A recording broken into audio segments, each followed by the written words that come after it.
aproveitar um pouquinho dessa base, mas nenhum deles parece ter conseguido, de fato, conquistá-la a ponto de descolá-la do Bolsonaro. Não é à toa que, recentemente, alguns entusiastas da terceira via estão se voltando para um candidato que ele sim tem um terceiro projeto sólido para o país, que é o Ciro Gomes. O Ciro está sendo cogitado até como possível candidato da União Brasil, o novo partido criado pela fusão do DEM com o PSL. Sim, o DEM e o PSL vão se fundir. Imagina que lindo esse megazord que vai nascer do casamento do ACM Neto com a Joyce.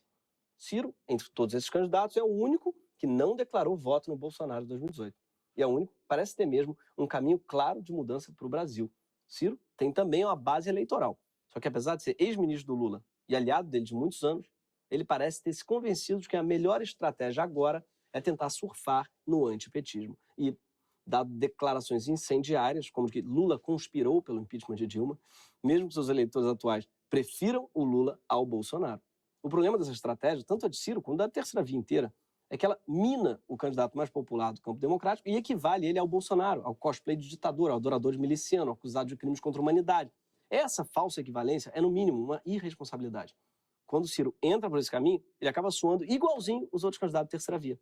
E estou trabalhando para isso, para pacificar o Brasil. Eu não vejo nenhum dos extremos capazes de pacificar o país para o país poder andar. De certa maneira, são dois extremos, na minha opinião, respeitosamente a serem evitados. É muito fácil você gerar militância nos extremos, porque é só você atacar o outro lado. Então, é um discurso muito simplório.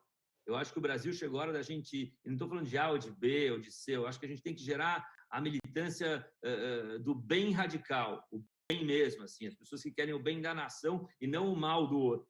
Imagina essa militância do bem radical, meu. Eu adoro isso.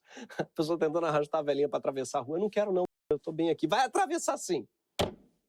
Não confundir com bem 10. Sim, bem 10, sim, é um bem radical. Esse discurso de que existem dois extremos, dois polos, todos os dois são terríveis, é o mesmo discurso do Ciro desde 2018. Nosso país precisa de liderança, nosso país precisa de achar um caminho equilibrado, um caminho que a gente possa tirar os extremos dessa coisa e tentar ver se a gente ajuda o Brasil a crescer. O extremo que ele está dizendo aí, na época, não era nem o Lula, era o Haddad. Extremo, o Haddad. Aí é a guerra da terceira via contra o quê? A ciclovia, só se for.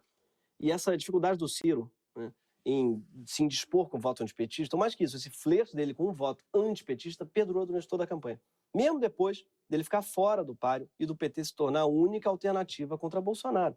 Poucos dias antes do segundo turno, Ciro se recusou a endossar claramente o Haddad e, ao voltar de sua viagem para a França, ele fez um vídeo críptico, misterioso, enrolado, sem querer nem citar o nome do candidato petista. E essa foi a declaração de voto dele. Eu quero que Deus abençoe essa grande nação, para que todo mundo possa caminhar amanhã para votar compreendendo a necessidade de votar com a democracia, votar contra a intolerância, votar pelo pluralismo, mas também ninguém está obrigado a votar contra convicções e ideologias. Claro que todo mundo preferia que eu, com meu estilo, tomasse um lado e participasse da campanha. Mas eu não quero fazer isso por uma razão muito prática, que eu não quero dizer agora, porque se eu não posso ajudar, atrapalhar o que eu não quero. Parece muito a introdução de Amigo Oculto. Então, o meu candidato secreto é aquele que defende a democracia, a tolerância, né? Eu gosto que ele imediatamente fala, mas também ninguém precisa votar nele, porque também cada um vota de acordo. Gente, faz o que quiser, pelo amor de Deus. Quem sou eu para dizer para alguém...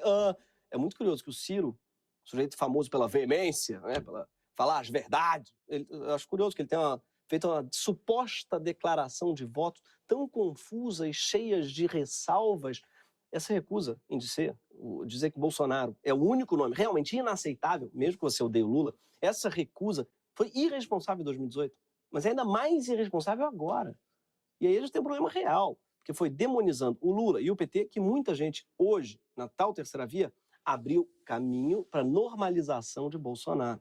E agora, 600 mil mortos depois da volta da fome, da destruição da Amazônia, do dólar a R$6, da gasolina a 7, o melhor que eles conseguem é colocar Lula e Bolsonaro como dois polos que precisam ser evitados. Isso até poderia fazer sentido como estratégia eleitoral se tudo o que importasse fosse ganhar a eleição. Todos esses candidatos da terceira via estão apostando no antipetismo para roubar votos de Bolsonaro e ir para o segundo turno contra o Lula. Mas a prioridade deles não pode ser ganhar a eleição. A prioridade é tirar Bolsonaro da frente da nossa democracia. Se puder ser no primeiro turno, melhor ainda. Para isso, a gente vai precisar que o eleitor entenda muito claramente que qualquer alternativa é preferível ao Bolsonaro.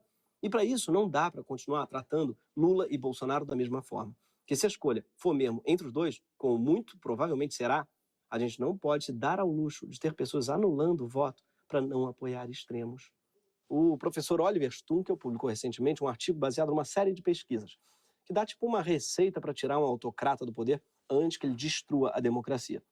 Segundo ele, o primeiro passo é agir rápido e impedir a reeleição do autocrata, porque é no segundo mandato que mora o perigo de verdade. Ou seja, o Brasil precisa agir antes de outubro de 22. O segundo passo é construir uma oposição unida em torno de um só objetivo, que é derrotar esse autocrata.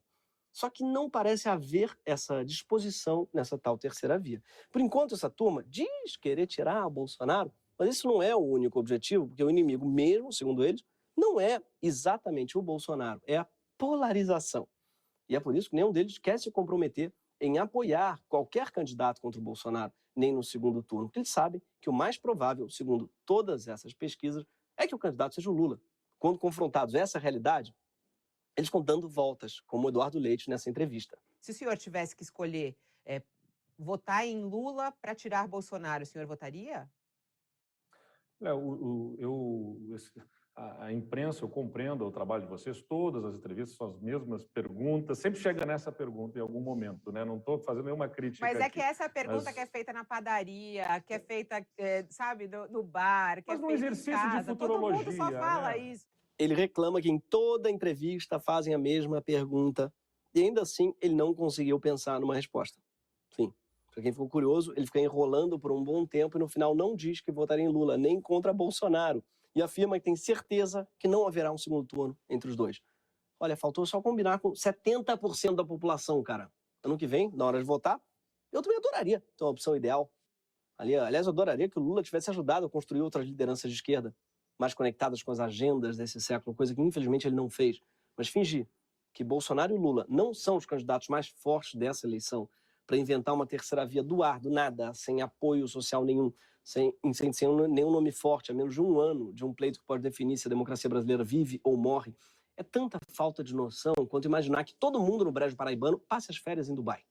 Até porque o melhor caminho para a terceira via chegar ao poder provavelmente não está tanto na disputa dos votos, mas na disputa dos próprios candidatos. A forma mais viável da terceira via governar não é jogar pedra no Lula, muito menos tratá-lo como equivalente ou quase equivalente a Bolsonaro, mas sim disputar o Lula. Porque, eu lamento informar para a esquerda, não tem nenhum político de esquerda mais flexível para as pautas de fora da esquerda do que o Lula. Quando ele precisou consolidar apoio, Lula já topou Renan, Meirelles, Blairo Maggi, Cátia Abreu, Crivella, topou não aumentar imposto de rico, topou abraçar quem deu golpe na Dilma. E todo mundo sabe que, se for para compor uma chapa para derrotar Bolsonaro no primeiro turno, o Lula não teria o menor problema em pegar toda essa terceira via e fazer um ministério. Quando ele ganhou do Ciro, em 2002, o Lula chamou o Ciro para ministro da Integração Nacional e ele topou. Em 2023, o Ciro podia assumir um Ministério da Educação, fazer do Brasil uma grande Sobral. Mandetta podia assumir o Ministério da Família, proibir logo o divórcio.